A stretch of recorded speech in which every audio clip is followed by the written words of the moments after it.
অবস্থা খুবই খারাপ, হাঁটু পর্যন্ত পানি, বিজলি চমকাচ্ছে, খুবই বাজে অবস্থা।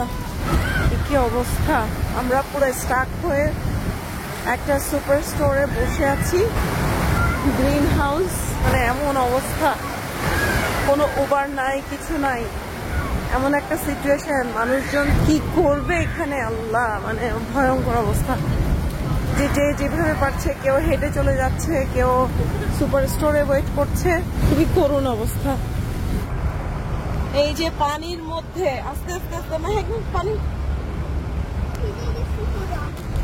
কি যে একটা এক্সপিরিয়েন্স। এই যে হাঁটু জল পানি দিয়ে হোটেলের সামনে আসলাম, মানে কি বলবো, অনেকক্ষণ একটা সুপার স্টোরে ছিলাম, ওখানে বৃষ্টি থামার পর্যন্ত ওয়েট করছিলাম, আর এই যে আমাদের অবস্থা, হাঁটু জল পর্যন্ত পানি,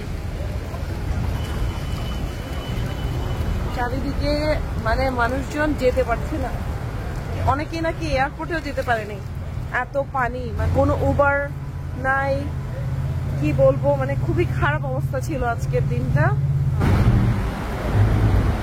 পুরো বন্যা। হোটেলের সামনে আসলাম, এই যে এই পানি পার করে আসছি, যখন দেখলাম যে বৃষ্টি কমলো তারপরে পার করে আসলাম। আমার পুরো এক হাঁটু পর্যন্ত ভিজা, বিচের ফিল নিয়ে নিলাম, বৃষ্টির জমা পানিতে বিচে আর যাওয়া লাগবে না, দুবাইতে সমুদ্রের ফিল নেওয়া হয়ে গেল। কি অবস্থা,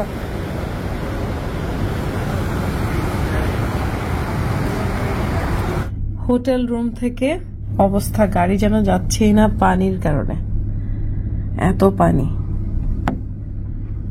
আল্লাহ, দোয়া করছি যেন কালকের মধ্যে ঠিক হয়ে যায়, কারণ ঘুরতে আসছি আর এমন পানি যে অনেকগুলো প্ল্যানই দেখা গেছে যে আমাদের ফুলফিল হচ্ছে না।